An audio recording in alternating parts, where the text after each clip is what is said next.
bass solo. So have you found yourself in the middle of a gig and they holler out bass solo and you kind of find yourself caught in the middle like, uh-oh, what do I do? So what I'm going to show you today are some tips on how to improvise a bass solo and how to create that a quicker and easier process of creating that bass solo. So that's what you're going to get today, so stick around for it.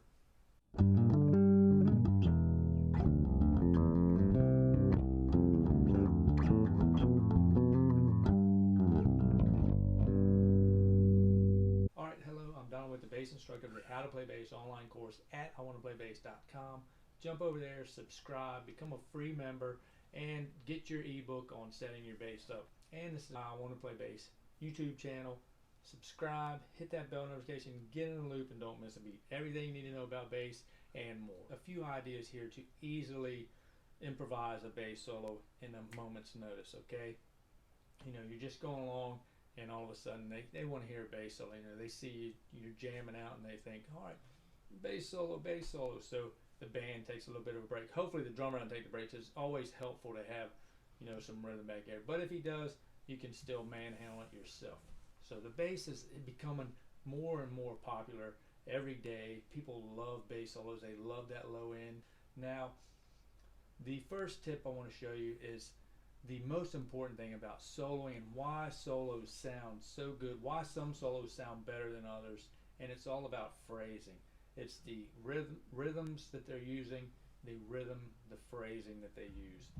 You know, they're not just playing straight eighth notes or straight 16th notes, and sometimes you might see them, they are just wailing out 16th notes one after another, and it kind of loses something. There's no groove to it and anything else. And a good video to watch and a good song to check out is Aeroplane by the Red Hot Chili Peppers. Flea takes a solo in there. It's not very difficult or anything, but it's just rhythmical. It just keeps that groove going. That's what people want. They want the groove. The groove's going to make you move. It's not the straight eighth, straight 16th notes. It's the groove. So that's what you want to keep in mind. Keep in mind the rhythm that you're playing or that you're going to come up with. And it doesn't have to be anything crazy. It can just be something.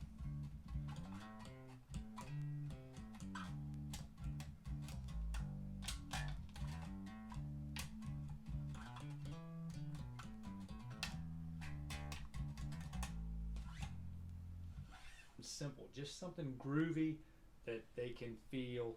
And like I said, it just has to be a groove. You don't want to be straight eighths, you don't want to be 16th notes, you don't want to be quarter notes. You just want to be a groove, something to make them move. If it makes you move, it's going to make them move. So just keep that in mind when that solo comes up. Just something groovy, the phrasing you use. Find 4 bars of a rhythm and repeat that.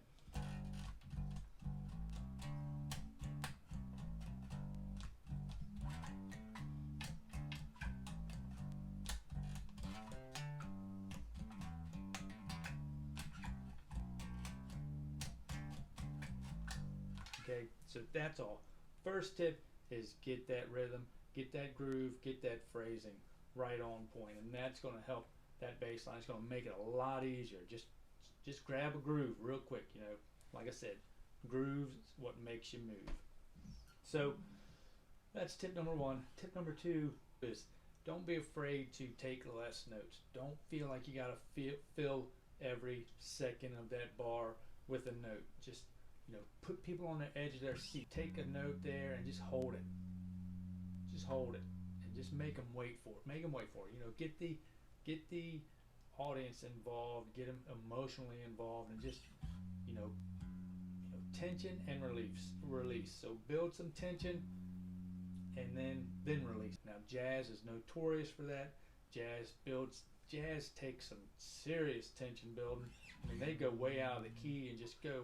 They go to the extremes of finding these notes that are just out there and just use it and just hang on it and just hang on and finally releasing it and resolving it and putting people back in their seat, just, you know, just relieving them of that tension they were there. So that's jazz. So if you can incorporate that in your bass solo, you're doing something. You get people up there, you get them emotionally, and you connect with them like that, and that's a great way to do it. That's one tip. That's tip number 2, is just build some tension and release it in that line. You know, just build it, build it, build it. Just get them on their edge, and then release it. That's easy as that. Get with them and get the feeling out of the audience. You know, give them something to feel. You know, like I say, if you can reach them emotionally with your music, you're going to do something. So those ideas are going to help you pull off a nice and effective bass solo when needed, in a moment's notice. You keep that in mind. You practice that every time. You know, put yourself in that spot as often as possible, and it'll just become that much easier, become second nature, and your bass lines will just grow, and so will you at the same time. So keep those in mind. So that's bass solos, and if you got any questions, leave me a comment down below. I'll be glad to answer them. I love the interaction, and hope you all got some value out of that. If you did, help me help you. Mash that like button, and I'll catch you all on the flip-flop in the next video. So bye for now.